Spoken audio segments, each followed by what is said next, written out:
Nếu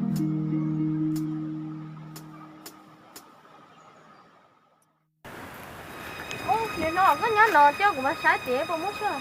À. Sáng chưa? Nhưng mà bố mất chưa à?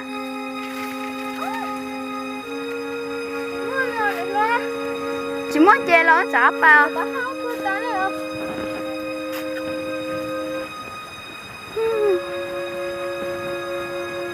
Cứ sợ lắm thôi nhỉ?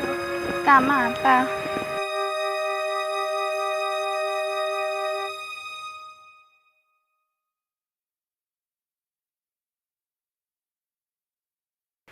Nếu có sáng chế mà bỏ chưa cái ngồi ở một tí tết tí bố mua bố bỏ cho chuột nữa. Đã mà.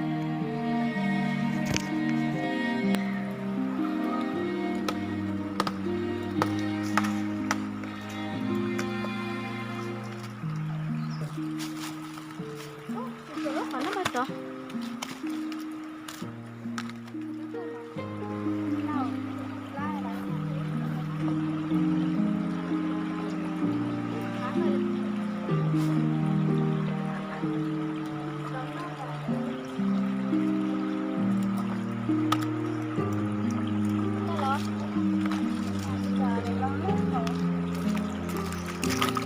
Đến lâu tới nơi em lúa lì ở chặt bay rồi. Nó là hết rồi. Cái nào nhớ tụi bố chưa sợ lắm. Nhưng mà Nó phải để nó đá luôn thì một con rồi. mình sẽ liền. Để nó là nó có mua rồi.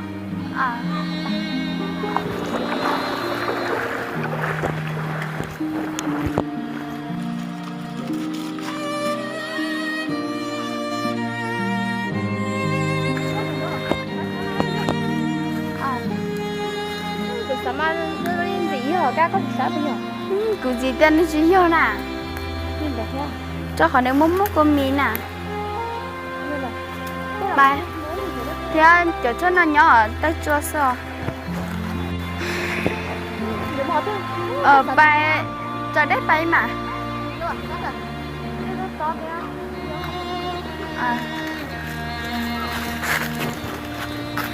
Ta còn nói chặt phê đó liều. Nhìn lâu, dưới chăm muốn à? Chứ một con nó sợ. Ôi dâu nè, có chỗ xe lâu. Lâu.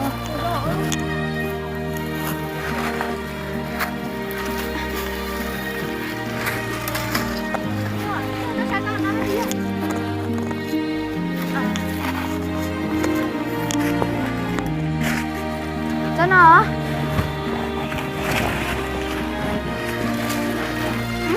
Chào. Không cũng muốn luôn. Mình chỉ hơn nè. Ơi, chơi chỉ muốn sái bể nó không cho ra. Là họ tông nó béo mà mua. Đúng mà. Chả muốn giống nó liền đấy nè. Con dâu này lâu à? Ôi, nó khỏi giúp này nó toàn chai luôn.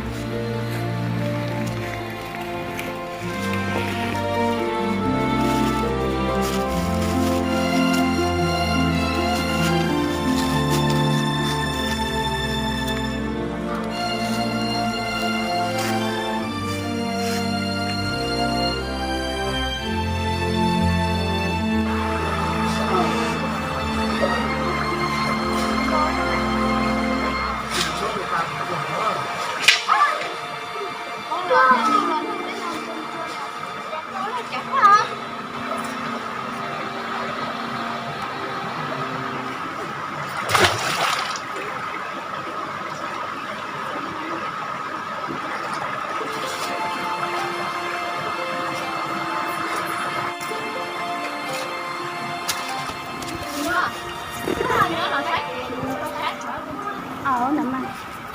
Chưa lớn á.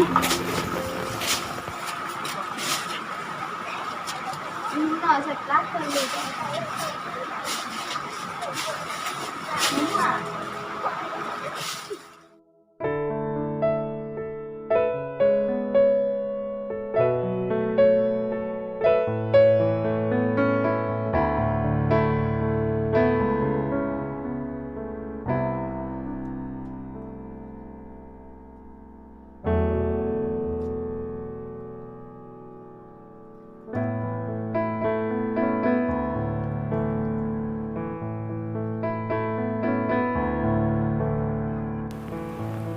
nè cho nó lên xin đi về lo một họ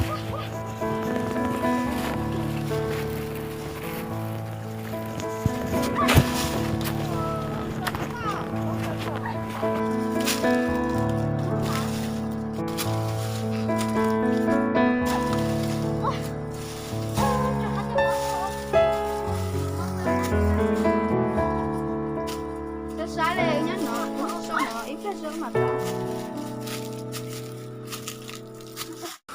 nó sao nó không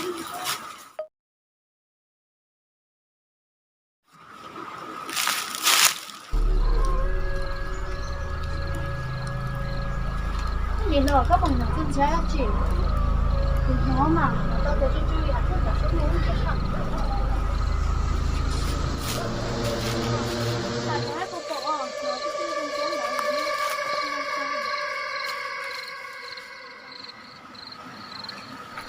ra kia có mấy người thì có ô rồi sao nữa sao đấy nhá là nhá mà cho sao sao ôi nó có sao nó sợ bây giờ giờ các bạn nó sợ chứ cái này bà lấy cái gì mà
不吃好做，这啥？我不打了。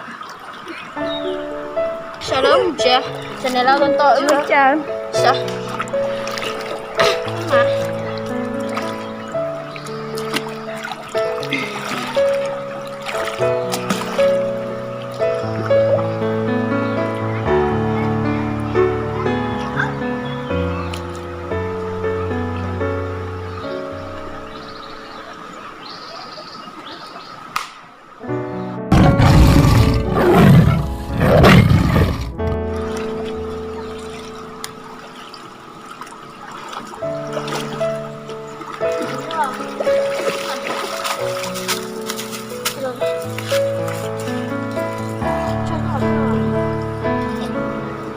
이리와 짤 것 같아.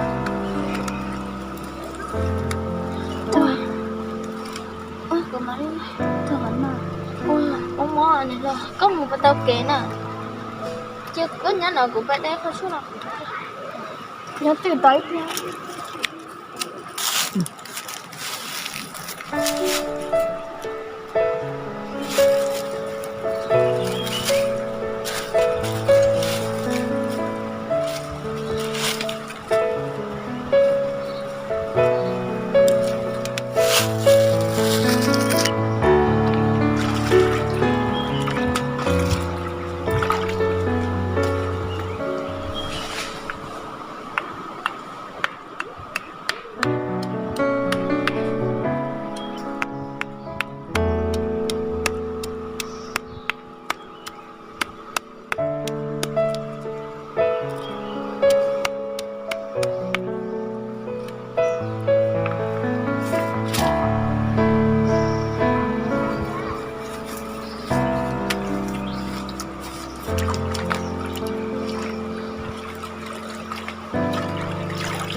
nó bảo nó sẽ